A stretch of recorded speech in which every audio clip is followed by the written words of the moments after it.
Chapter 7, Literary Work. The emperor had an extraordinary imagination and a remarkable memory. The mobility of his tongue was, so to speak, insufficient to convey all that his mind furnished him with, and his pen was still more so. He could dictate for several hours together without stopping. His memory furnished him with everything that he needed. He compared it to a piece of furniture composed of a great number of drawers. He would pull out that one which he needed in order to take from it the materials which belonged to his subject. The classification of everything was done as if automatically, and then nothing remained for him to do but to speak the words. He often said that he was equal to killing 6 secretaries, those who wrote from his dictation, although they wrote in the most abbreviated way, were always 1 or 2 or even 3 sentences behind. Only stenographers will keep up with him.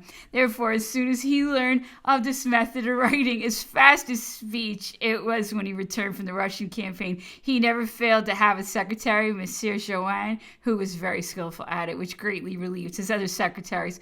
It was to this stenographer that he dictated the Concordat at Fontainebleau.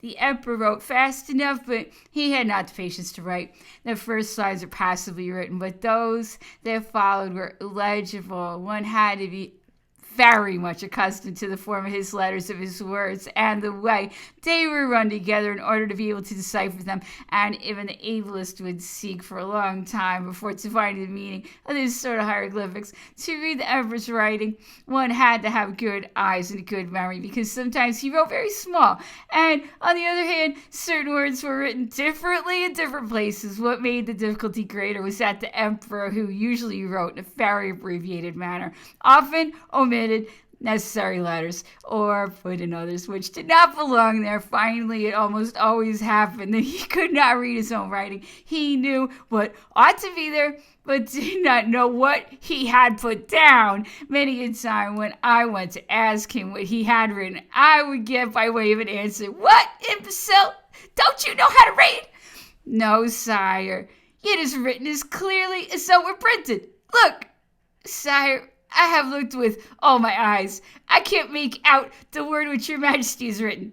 The emperor would look too, but he would not prove more skillful than I. After trying in vain for a minute or two, he would say to me, "Sit down there and write." And he would go to work to dictate to me a few phrases of a paragraph to take the place of the part where there were illegible words.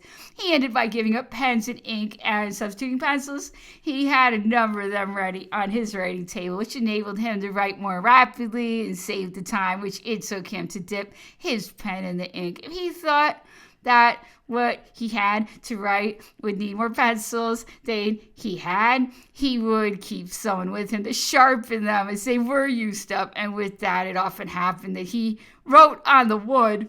For that matter, whether he wrote with pencil or a pen, he did not write his words any better, and very often when I had something written by him, I would substitute another word for that which I could not read, and when he read over what I had written, he would either put in another word or leave mine. The emperor corrected everything that he had done endlessly. He never stopped scratching out words, phrases, whole lines, even quarter pages.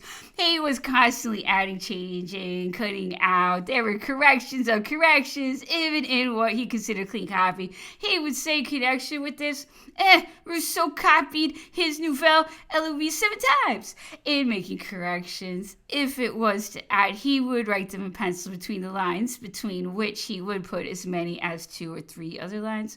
And what he wrote was so fine that generally I was obliged to resort to a magnifying glass in order to enlarge the letters and ease my eyes.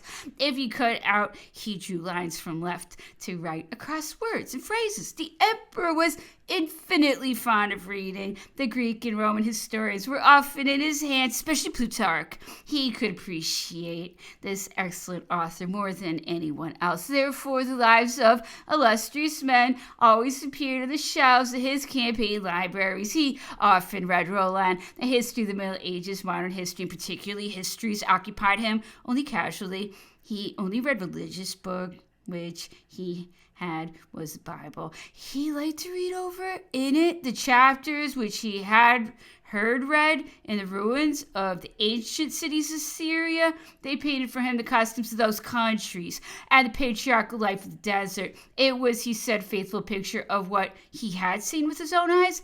Every time that he read Homer It was with a new admiration. No one in his view had known what was truly beautiful and great better than this author. Consequently, he often took him up again and read him from the first page to the last. The drama had great charms for the emperor. Corneille, Racine, Voltaire often had one or two acts of their pieces read aloud. He preferred Corneille to the others in spite of his imperfections. He always chose what was as lofty as he himself, Napoleon. Sometimes he would ask for some comedy, which he had seen played from time to time, a piece of poetry. For instance, Verver. He also took pleasure in reading some parts of Voltaire's Essai sur le Mur et l'Esprit de Nation, as well as some articles from the Dictionnaire Philosophique of the same author. Novels helped him to relax and broke the seriousness of his habitual occupations. Gil Blas, Don Quixote, and a small number of others would be reread by him.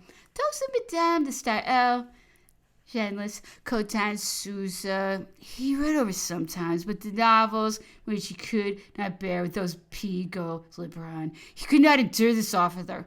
Although he had almost all his works, he never thought of asking for a volume of them and would have refused one if it had been offered to him. He had nearly always in his eyes all the works relative to the military art and the campaigns of the great captains. One author, Polybius, which he had desired for a long time, he received only during his last days, when he had almost given up work. It was only by chance that he took up a scientific work. Books of this sort were only occasional.